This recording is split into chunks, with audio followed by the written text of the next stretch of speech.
Percy Jackson and the Lightning Thief by Rick Riordan. Chapter 1. I accidentally vaporized my pre-algebra teacher. Look, I didn't want to be a half-blood. If you're reading this because you think you might be one, my advice is close this book right now. Believe whatever lie your mom or dad told you about your birth and try to lead a normal life. Being a half-blood is dangerous. It's scary. Most of the time, it gets you killed in painful, nasty ways. If you're a normal kid reading this because you think it's fiction, read on. I envy you for being able to believe that none of this ever happened. But if you recognize yourself in these pages, if you feel something stirring inside, stop reading immediately. You might be one of us, and once you know that, it's only a matter of time before they sense it too, and they'll come for you. Don't say I didn't warn you. My name is Percy Jackson. I'm 12 years old. Until a few months ago, I was a boarding student at Yancey Academy, a private school for troubled kids in upstate New York. Until a few months ago, I was a boarding student at Yancey Academy, a private school for troubled kids in upstate New York. Am I a troubled kid? Yeah, you could say that. I could start at any point in my short, miserable life to prove it, but things really started going bad last May when our 6th grade class took a field trip at Manhattan. 28 mental case kids and 2 teachers on a yellow school bus heading to the Metropolitan Museum of Art to look at ancient Greek and Roman stuff. I know, it sounds like torture. Most Yancey field trips were. But Mr. Broner, a Latin teacher, was leading this trip, so I had hopes. Mr. Broner was this middle-aged guy in a motorized wheelchair. He had thinning hair and a scruffy beard and a frayed tweed jacket, which always smelled like coffee. You wouldn't think he'd be cool, but he told stories and jokes and let us play games in class. He also had this awesome collection of Roman armor and weapons, so he was the only teacher whose class didn't put me to sleep. I hoped this trip would be okay, at least. I hoped that for once I wouldn't get in trouble. Boy, was I wrong. See, bad things happen to me on field trips. Like at my 5th grade school, when we went to the Saratoga battlefield, I had this accident with a revolutionary wall cannon. I wasn't aiming it for the school bus, but of course I got expelled anyway. And the time before that, at my 4th grade school, when we took a behind-the-scenes tour of the Marine World shark pool, I sort of hit the wrong lever on the catwalk and our class took an unplanned swim. This trip, I was determined to be good. All the way into the city, I put up with Nancy Bobofit, a freckly, redhead, climactic maniac girl, hitting my best friend Grover in the back of the head with chunks of peanut butter and ketchup sandwich. Grover was an easy target. He was scrawny. He cried when he got frustrated. He must have been held back several grades because he was the only 6th grader who had acne and the start of a wispy grey beard on his chin. On top of all that, he was crippled. He had a note excusing him from PE for the rest of his life because he had some kind of weird muscular disease in his legs. He walked funny, like every step hurt him. But don't let that fool you. You should have seen him run when it was enchilada day in the cafeteria. Anyway, Nancy Bobofit was throwing wads of sandwich that stuck in his curly brown hair. And she knew I couldn't do anything back to her because I was already on probation. The headmaster had threatened me with death by in-school suspension if anything bad, embarrassing, or mildly entertaining happened on this trip. I'm going to kill her, I mumbled. Grover tried to calm me down. It's okay, I like peanut butter. He dodged another piece of Nancy's lunch. That's it, I started to get up, but Grover pulled me back down to my seat. You're already on probation, he reminded me. You know who'll get blamed if anything bad happens. Looking back on it, I wish I'd decked Nancy Bobofit right then and there. In-school suspension would have been nothing compared to the mess I was about to get myself into. Mr. Brunner led the museum tour. He rode up front in his wheelchair, guiding us through big, echoey galleries, past marble statues and glass cases full of really old black and orange pottery. It blew my mind that this stuff had survived 2,000 to 3,000 years. He carried us around 4-meter stone columns with a big sphinx on top and started telling us how it was a grave marker, a stele, For a girl about our age, he told us about the carvings on the sides. I was trying to listen to what he said because it was kind of interesting, but everybody around me was talking. And every time I told them to shut up, the other teacher chaperone, Mrs. Dodds, gave me this evil eye. Mrs. Dodds was this little maths teacher from Georgia who always wore a black leather jacket, even though she was 50 years old. She looked mean enough to ride a Harley right into your locker. She had come from Yancey halfway through the year when our last maths teacher had a nervous breakdown. From her first day, Mrs. Dodds loved Nancy Bobblefield and figured I was a devil's spawn. She would point her crooked finger at me and say, "Now, honey," real sweet, and I knew I was going to get an after-school detention for a month. One time, after she made me erase all the answers out of my old maths books until midnight, I told Grover I didn't think Mrs. Dodds was human. He looked at me real serious and said, "You're absolutely right." Mr. Brunner kept talking about Greek funeral art. Finally, Nancy Bobfett snickered something about the naked guy in the silly, and I turned around and said, "Will you shut up?" It came out louder than I meant it to. The whole group laughed. Mr. Brunner stopped his story. "Mr. Jackson," he told, "did you have a comment?"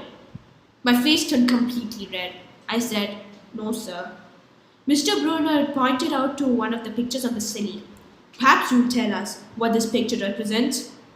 I looked at the carving and felt a flush of relief because I actually recognized it. "That's Kronos eating his kids, right?" "Yes," Mr. Brunner said, obviously not satisfied. "And he did this because?" Well, I racked my brain to remember. Kronos was the king god. And God? Mr. Brunner asked. "Titan," I corrected myself. "And he didn't trust his kids. Who were the gods? So, Kronos ate them, right? And his wife hid baby Zeus and gave Kronos a rock to eat instead. And later, when Zeus grew up, he tricked his dad, Kronos, into barfing up his brothers and sisters." "Ew!" said one of the girls behind me. "And so, there was a big fight between the gods and the titans," I continued, "and the gods won." Some snickers from the group. Behind me, Nancy Bobblefield mumbled to a friend, like we're going to use this in real life, like it's going to see on our job applications. "Please explain why Kronos ate his kids." "And why, Mr. Jackson," Rona said, "to paraphrase Mrs. Bobfit's excellent question, does this matter in real life?" "Busted," Grover muttered. "Shut up," Nancy said, her face even redder than her hair. At least Nancy got in trouble too. Mr. Brunner was the only one who ever caught her saying anything wrong. He had radar ears. I thought about this question and shrugged. "I don't know, sir." "I see." Mr. Brunner looked disappointed. "Well, half credit, Mr. Jackson. Zeus indeed fed Kronos a mixture of mustard and wine, which made him disgorge his other 5 children, which, of course, being immortal gods, had been growing up completely undigested in the Titan's stomach. The gods defeated their father, sliced them into pieces with his own scythe, and scattered his remains in Tartarus, the darkest part of the underworld. On that happy note, it's time for lunch. Mrs. Dodds, would you lead us back outside?" The class drifted off, the girls holding their stomachs, and the guys pushing each other around and acting like doofuses. Grover and I went to follow them, but Mr. Brunner said, "Mr. Jackson," I knew what was coming. I told Grover to keep going. Then I turned towards Mr. Brunner. "Sir?" Mr. Brunner had this look that wouldn't let you go. Intense brown eyes that could have seen thousands of years and had seen everything. "You must learn the answer to my question," Mr. Brunner said. "About the Titans?" "About real life. And how your studies apply to it." "Oh, what you learn from me," he said, "is vitally important. I expect you to treat it as such. I will only accept the best for you, Percy Jackson." I wanted to get angry. This guy pushed me so hard. I mean, sure, it was kind of cool on tournament days when he dressed up in a Roman armor and shouted, "Woohoo!" and challenged us, sword pointed against the chalk, to run to the board and name every Greek and Roman person who ever lived, and their mother, and what god they worshipped. But Mr. Brunner expected me to be as good as everybody else, despite the fact I had dyslexia and attention defect disorder, and I never made it above C- in my life. No, he didn't expect me to be as good. He expected me to be better. And I couldn't just learn all the names and facts, much less spell anything. I mumbled something about trying harder, while Mr. Brunner took one good look at the stele, like he'd been at this girl's funeral. He told me to go outside and eat my lunch. The class gathered at the front steps of the museum, where we could watch the foot traffic along Main Avenue. Overhead, a huge storm was brewing, with clouds blacker than I'd ever seen in the city. I figured maybe it was global warming or something, because the weather all across New York State had been weird since Christmas. We'd had massive snowstorms, flooding, wildfires from lightning strikes. I wouldn't have been surprised if this was a hurricane blowing in. Nobody else seemed to notice. Some of the guys were pelting pigeons with Lunchable crackers. Nancy Boberfett was trying to pickpocket something from the ladies' bag, and, of course, Mrs. Dodds wasn't seeing a thing. Grover and I sat on the edge of the fountain, away from the others. We thought that maybe if we did that, anybody who didn't know this was thinking that we weren't from that school. The school for loser freaks who couldn't make it anywhere else. Detention? Grover asked. Nah, I said. Not from Brunner. I just wish he'd lay off me sometimes. I mean, I'm not a genius. Grover didn't say anything for a while. Then, when I thought he was going to make some deep philosophical comment to make me feel better, he said, Can I have your apple? I didn't have much of an appetite, so I let him take it. I watched the stream of cabs going to Fifth Avenue and thought about my mum's apartment, only a little way uptown from where I sat. I hadn't seen her since Christmas. I wanted so bad to jump in a taxi and head home. She'd hug me and be glad to see me. But she'd be disappointed too. She sent me right back to Yancey, remind me to try harder, even if this was my sixth school in 6 years. And I was probably going to get kicked out again. I wouldn't be able to stand the sad look she'd give me. Mr. Brunner parked his wheelchair at the base of the handicapped ramp. He ate cereal while reading a paperback novel. A red umbrella stuck up from the head of his chair, making it look like a motor-sized cafe table. I was about to unwrap my sandwich when Nancy Boberfett appeared in front of me with her ugly friends. I guess she'd gotten tired of stealing from tourists and dumped her half-eaten lunch on Grover's lap. Oops, she grinned at me with her crooked teeth. Her freckles were orange, as if somebody had spray-painted her with liquid Cheetos. I tried to stay cool, count to 10, get control of your temper. But I was so mad, my mind went blank. A wave roared in my ears. I don't remember touching her, but the next thing I knew, Nancy was sitting on her butt in the fountain, screaming, Percy pushed me! Mrs. Dodd's materials next to me. Some of the kids were whispering, Did you see? The water! Like they grabbed her! I didn't know what they were talking about. All I knew was I was about to get in trouble again. As soon as Mrs. Dodd saw poor little Nancy was okay, promising her to get her a new t-shirt at the museum's gift shop, etc., etc., Mrs. Dobbs turned to me. There was a triumphant fire in her eyes, as if I'd done something she'd been waiting for all semester. Now, honey, I know, I grumbled. A month of erasing textbooks. That wasn't the right thing to say. Come with me, Mrs. Dodd said. Wait, Grover yelled. It was me. I pushed her. I stared at him, stunned. I couldn't believe he was trying to cover for me. Mrs. Dodd scared Grover to death. I don't think so, Mr. Underwood, she said. But you will stay here. Grover looked at me desperately. It's okay, man, I told him. Thanks for trying. Honey, Mrs. Dodd barked at me. Now! Nancy Boberfett smirked. I gave her the deluxe, I'll kill you later stare. I then turned to face Mrs. Dodds, but she wasn't there. She was standing at the museum entrance, way at the top of the steps, gesturing me impatiently to come. How did she get there so fast? I have moments like that a lot, when my brain falls asleep or something, and the next thing I know, I miss something, as if a piece of a puzzle fell out of the universe and left me staring at the blank place behind it. The school counselor told me this was part of the ADHD, my mind misinterpreting things. I wasn't so sure. I went after Mrs. Dodds. Halfway up the steps, I glanced back to Grover. He was looking pale, cutting his eyes between me and Mr. Brunner, like he wanted Mr. Brunner to notice what was going on. But Mr. Brunner was absorbed in his novel. I looked back up. Mrs. Dodds had disappeared again. She was now inside the building, at the end of the entrance hall. Okay, I thought. She was going to make me buy a new t-shirt for Nancy at the gift shop. But apparently, that wasn't the plan. I followed her deeper into the museum.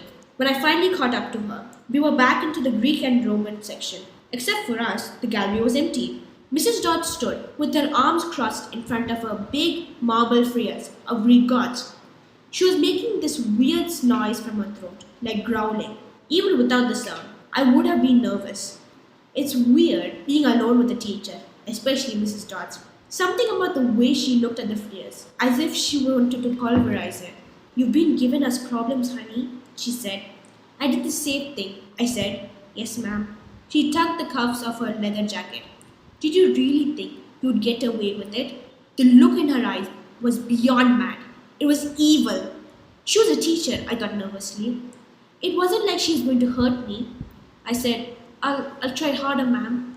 Thunder shook the building. We're not fools, Percy Jackson, Mrs. Dodd said. It's only a matter of time before we found you out. Confess, and you'll suffer less pain. I didn't know what she was talking about. All I could think of was that teachers must have found the illegal stash of candy I'd been stealing out of my dorm room.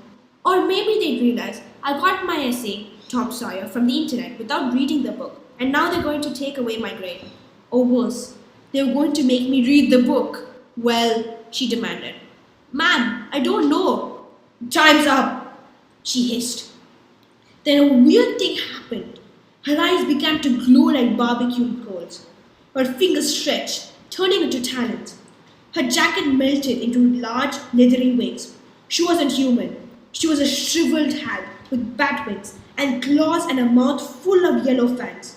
And she was about to slice me into ribbons. Then things got stranger.